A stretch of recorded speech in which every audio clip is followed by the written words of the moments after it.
Hello, Internet, and welcome to me flying solo today. It is the 16th of December. Had to think for just a moment on what freaking month it was. And I wanted to stream the last couple of Mondays, and last Monday I was getting tattooed, so that would not have been a great time for me to be streaming. And then I'm trying to see, I have no idea why I didn't the Monday before. I had something going on though. I think I was maybe getting ready for a workshop that I'm going to be sharing information about, that I presented in and attended the rest of it on last weekend. But first, I am going to draw some cards. And then I was debating on whether or not to bring my newest little family member up. But maybe next time I will, because he still is very, very, very much young. We'll just say that. When I got home last Wednesday, this little nugget was waiting for me. So he has been our little joy, and also just a little, I forgot what it's like to have a newborn. So holy moly, it's been a lot to get used to a puppy again. So his dad's name, he is a Pembroke Welsh Corgi. He was born in August, at the end of August. His mom's name is Raven Blackwater from like Teen Titan. And his dad is Thor Odinson. And you couldn't see it in that picture, but one of his little ears flips back and does not stand up like most corgis do. So his name is Loki, because we couldn't not name him Loki. Anyway, I'm going to mute for just a second and remind my family that I'm doing this.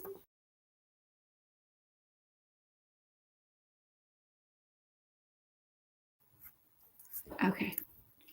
All right. So now I'm going to draw a card. And I'm drawing from the Dragon Path Oracle deck, because that's what's right here. Let me see.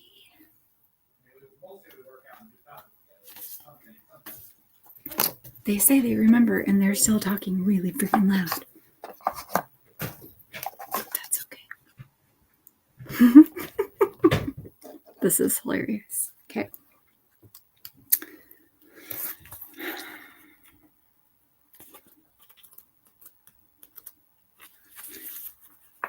So I drew Harmony. Okay. Harmony is the first shy dragon I met. She was peeking out at me from behind a huge curtain when she first appeared to me. She's a quiet and considered being.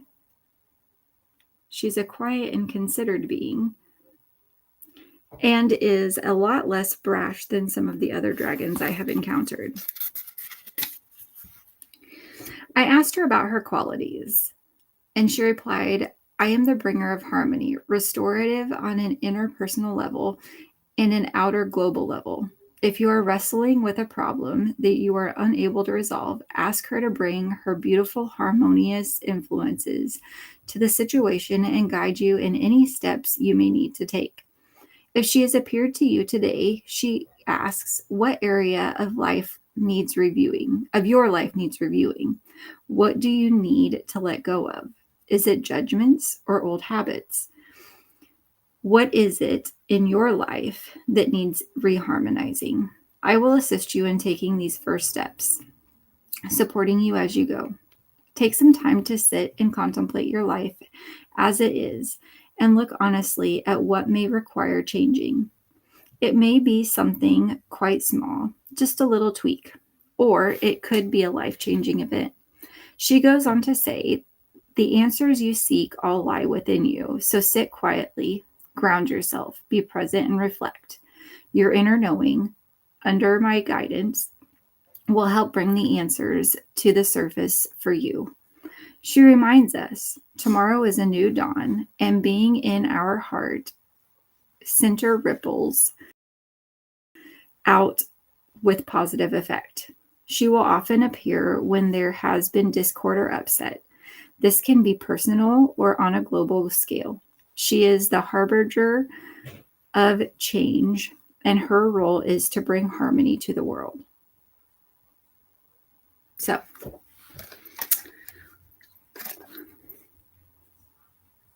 that's kind of cool.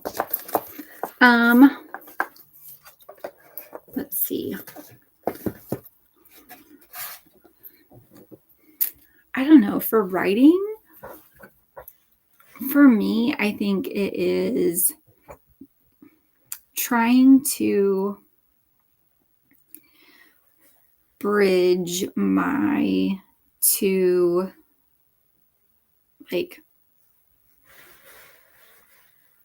my two stories. So taking the shell of what I already had and turning it into what I want it to be.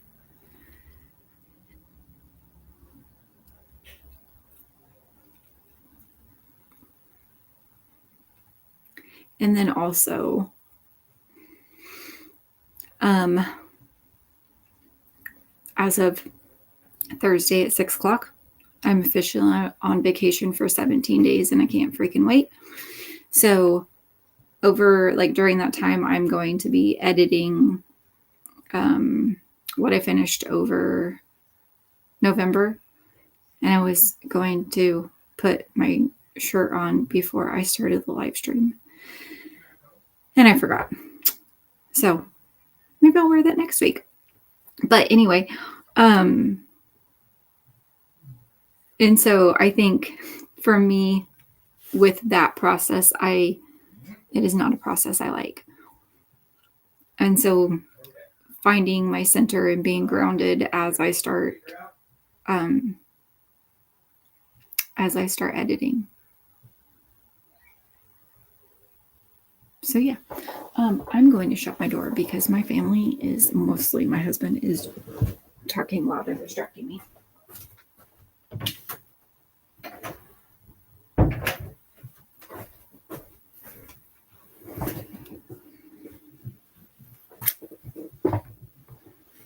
Okay, so what I wanted to share today. So 2 weeks ago, it started the 6th, 7th, and 8th, I think. Now I've got to find my mouse so I can make sure I have the dates correct. Yes, the 6th, 7th, and 8th was the Diversity in Play Therapy Summit that Carmen Jimenez Pride puts on every year. And she is a brilliant play therapist and also an author and just a really, really, really cool human, and is also my friend, which I think is really cool. So not only did I get to present this year with my friend on Dungeons and Dragons stuff, I also got to hear some pretty amazing speakers. So Friday night, I'm trying to find the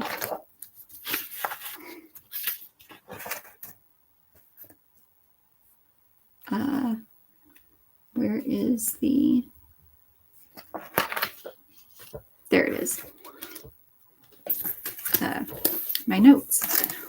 Friday night, it was a fireside chat with Carmen and Dana Weiss, who is also a play therapist, but is also an author, and Patrice Karst, who is an author. So Patrice Karst is someone who many play therapists know, and not just play therapists, but a lot of therapists know. She wrote the book. Her most famous book, I would probably say, is called The Invisible String. And if you have someone in your life who has experienced a loss, it's a beautiful book. And if you have a child who is struggling with being separated from you, it's a beautiful book. If you have, if you've lost a pet, there is a book that is in this series called The Invisible Leash, that the first time I read it with a client, I bawled. It's gorgeous. The premise of it is that we're all connected by invisible strings, and that it doesn't matter where you are. If we have connected some way, we're tied together. And so, which this is really cool. So I worked on a project with Brent and Stacey Lamb with Happy Town, and so has Dana. And so Dana and I are connected through Brent and Stacey. And so because I'm connected to Dana, I'm also connected to Patrice, which is awesome. So we're all connected in the grand scheme of things. But at the end of this chat, and we didn't get to really interact with with Patrice. We were in a Zoom, and so we could make comments and stuff in the chat, but we didn't get to verbally talk with them.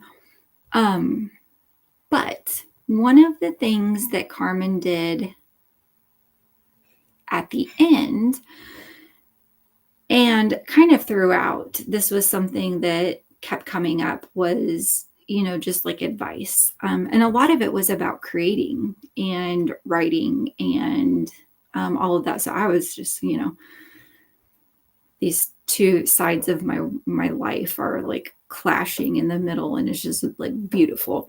And so I'm just taking lots of notes. And so one thing that Carmen did at the very end of their little chat was, what advice would you give any authors? And I was like, yes. And so Patrice said, write what you love. Have fun. And this made me giggle. Don't start drinking because of the rejections. Because she said there will be rejections.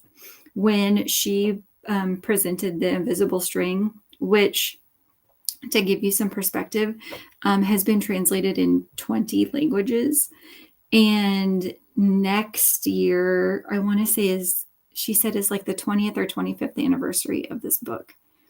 And so it's in 20 languages, and people in my world know this book. So, and she had to fight. She had to fight for one page to be published in this book. And it has probably been the one page that has made the book as big as it is. So, that was really encouraging to me. So what, I took from that little bit was fight for your project. So write what you love, have fun, don't start drinking because of the rejections. Dana, her advice was be true to yourself. So that was one, be true to yourself. Second one was, if you want something to stand the test of time, put your heart into it. And so as they're talking and I'm writing these things down, I'm like, okay, check. I can do this. I can do these things. I've done these things. I do write what I love, and I've stopped apologizing for writing what I love. And I do have fun with the things that I write, and I'm silly and ridiculous and write about crazy things that don't happen in real life, which I love. And that is all part of me. I find when I stop being true to myself, that's when Velma shuts off. And putting my heart into it. Like, I love that. And I can tell, like with my fan fictions, the ones that I really had fun writing and that I put like the most of myself into, those are the ones I'm still getting comments on, even though I haven't written in at least 2 years for that fandom. And then Carmen said, don't give up and lean on your community. And I loved that. I loved that a lot. Like, we've built a little community with this stream, and I think that that's really cool to not give up and to lean on each other. So that was one little piece of it, like one little bit. Then we had, let me get to the next little bit of notes. On Sunday the 8th, we had Alicia and Catherine Denham, who are, they're clinical social workers. So they're both therapists. They're both registered play therapists, and they're both artists. So they don't write books, but they create. So they have created a business called Mama Owl's Minis. So they make sand tray miniatures. And it was really, and they've been my friends since, like, I met them in 2019. And then really, really, really, like, just hit it off, connected with them. And then have kind of just stayed friends with them and built on that friendship. Both of them have contributed to my Geek Sleeve. And so they're just amazing, amazing, amazing humans. And so they presented on healing your inner artist. And they talked about how, like, if we write, we're artists. We don't have to draw to be artists. So we are artists. And the people who typically hesitate to say, yes, I'm an artist, have at some point in time been injured as an artist. Like, someone has wounded them at some point in time. And so they talked about how, excuse me.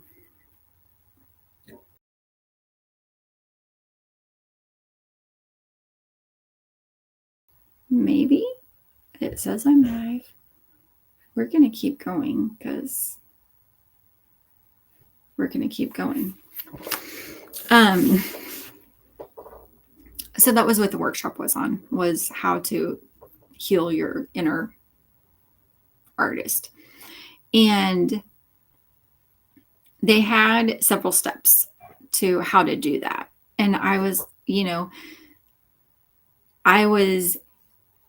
taking all the information in as a writer, because that's the kind of artist I am.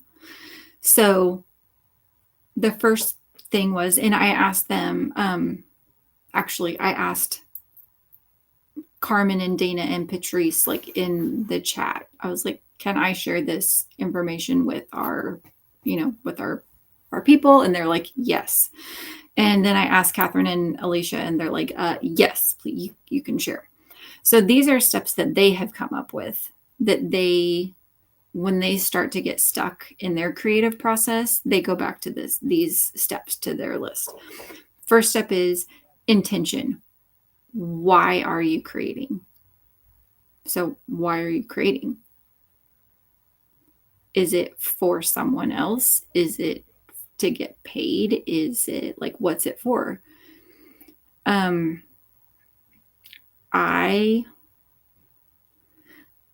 I would love to someday turn this into a career. And I know that is really, really, really freaking hard. So that is not my intent at this point in time.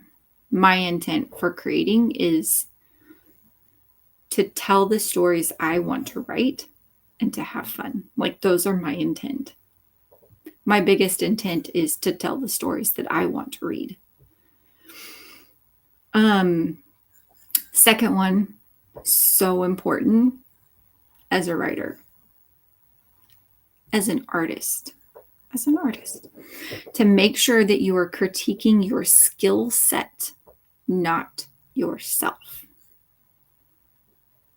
And oof, if that did not kick me in the hiney.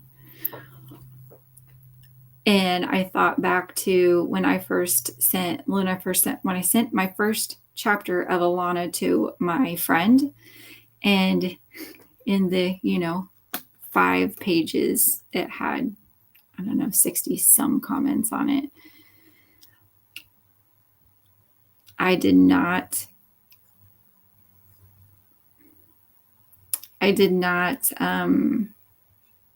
tell him what I needed. And some of it I was taking personally because some of it he was critiquing me as a person, not my skill set, not my writing. So, the next one is, do not compare your work to others' work, which I think can be really hard for us to do. And I think I do that to the extent of, I know what I want my work not to be. So I compare in that way. But I don't compare to, like, I would never compare my romance novel to my great aunt's romance novel, because they're completely two separate genres. So, like, I would never, I don't know. So yeah, I am not going to compare myself to anyone else as an artist.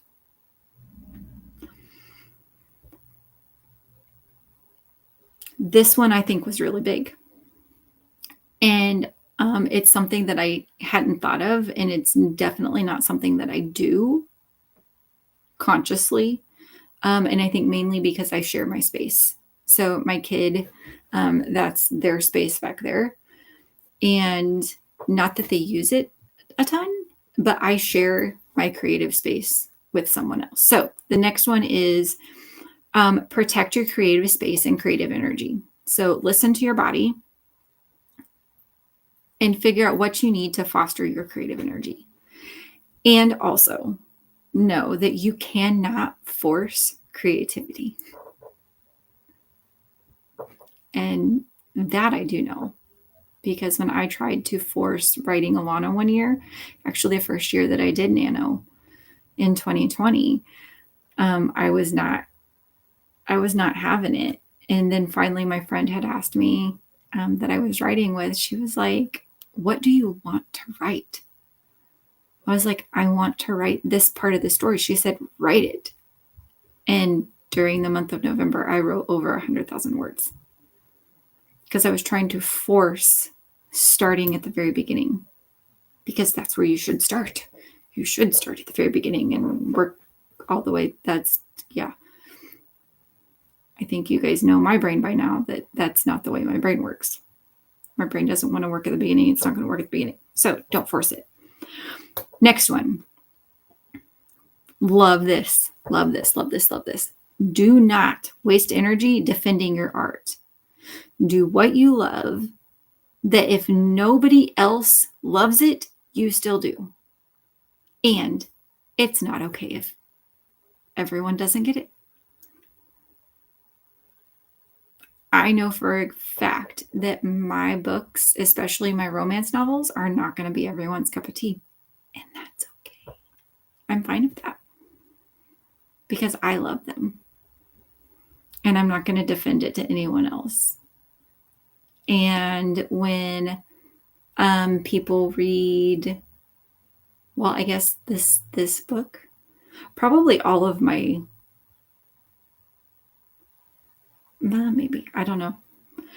I tend to not think or use monotheistic anything when I write. If I mention any deities at all, it is like I'll use like oh my gods, or I'll use little g.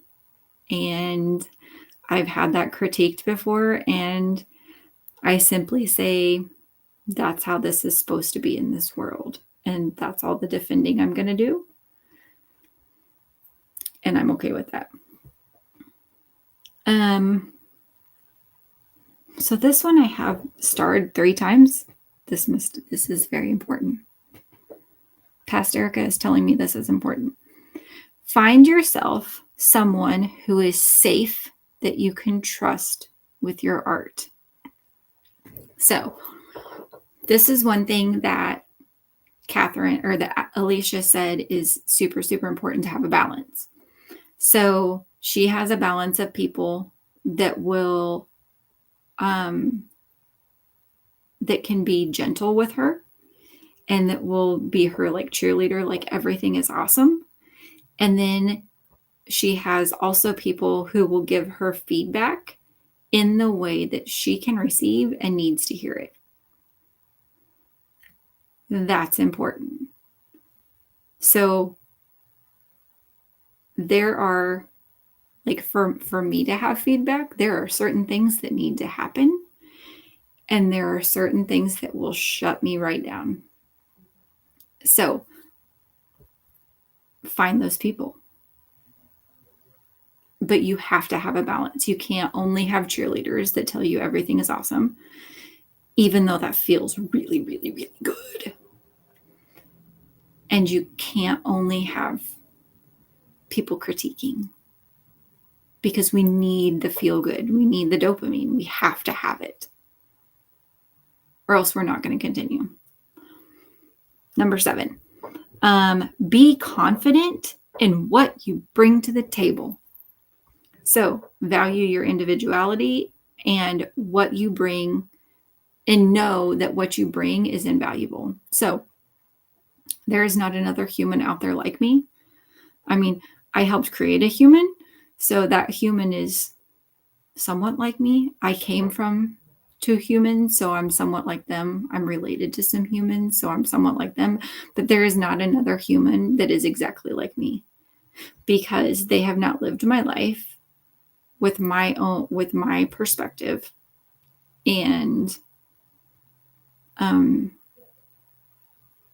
the uniqueness that I bring to life. So, like, I value that, and that shows up in my writing, very much so.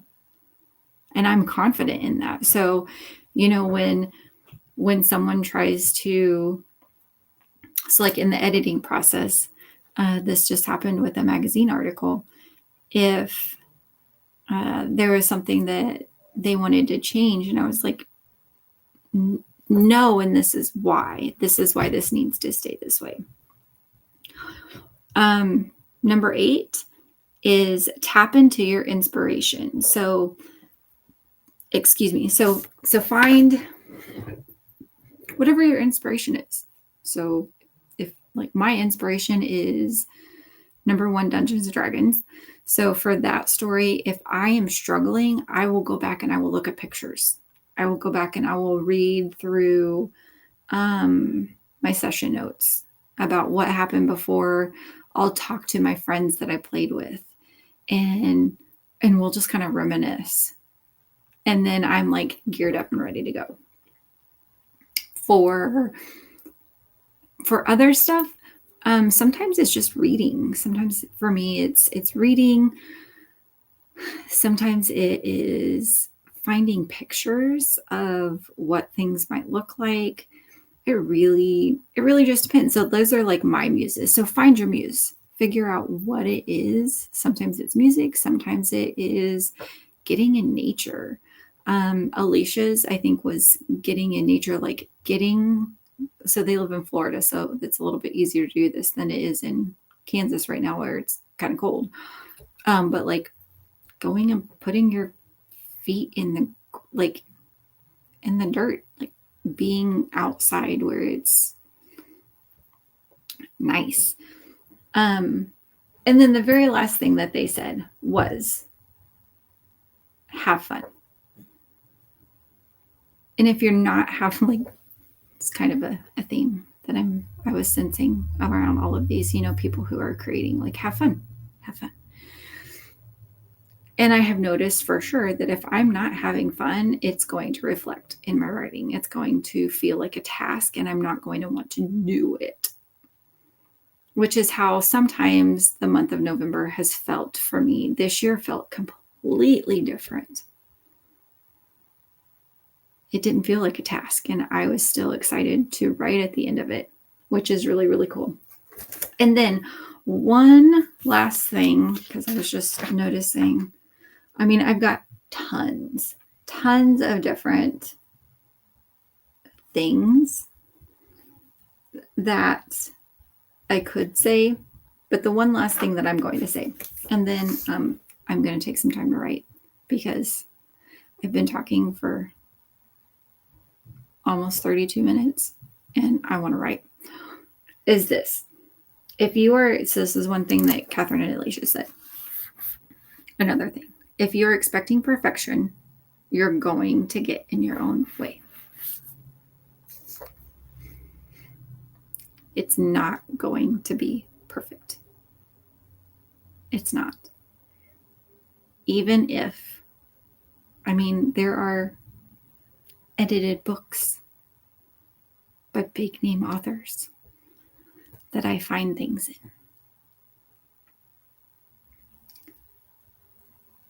The goal for me is to minimize that as much as possible. I am not expecting perfection. If I can get to the point where it is not taking my readers out of the book, because that has happened. And it's really frustrating for me.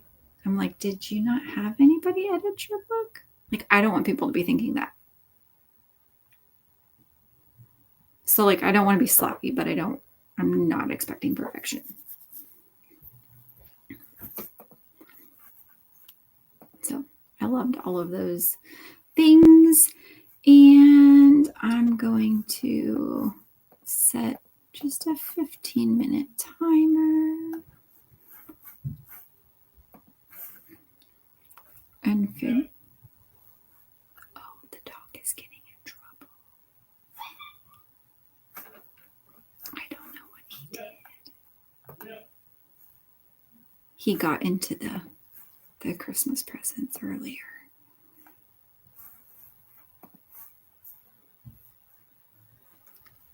And he was naughty.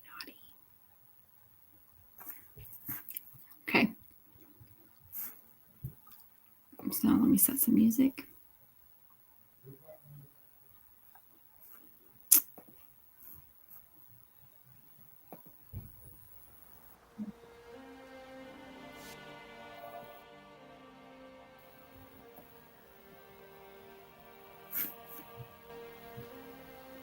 Okay. I think 35 or 15 minutes. Yeah, that should. All right. Well, happy. Okay, go. How do I make you?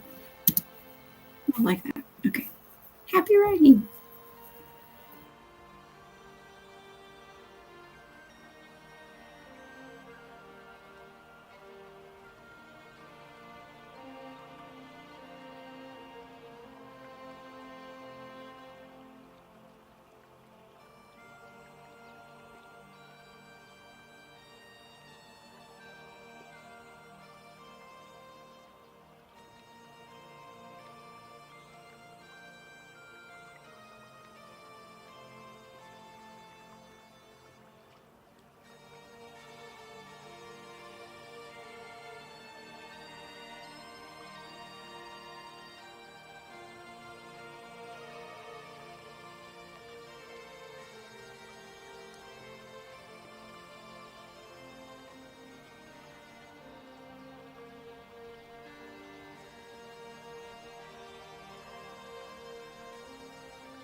I need to figure out how to make the thing like tell me it's time, because I was just going along writing and not even paying attention.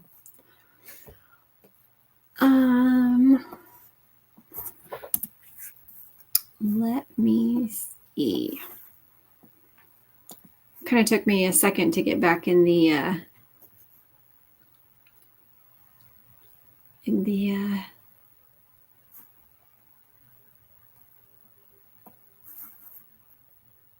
groove of things. Okay. I wrote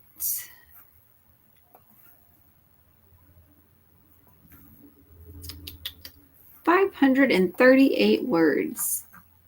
Not too shabby.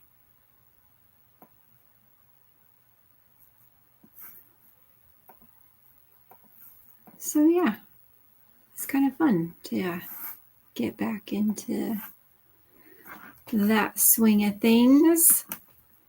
So might call it just a little bit early today, because yeah, we're all done and did all of our things and gave all my advice, and so I'm gonna go hang out with the puppy, I think. Sounds like a good thing to do. So next week, it's 23rd, I plan on being here. I don't know if Ember will be here or not, but I plan on being here. Try and get a hold of Jules, because that was one thing that I completely forgot to do today, was get a hold of Jules. And hope to see you then.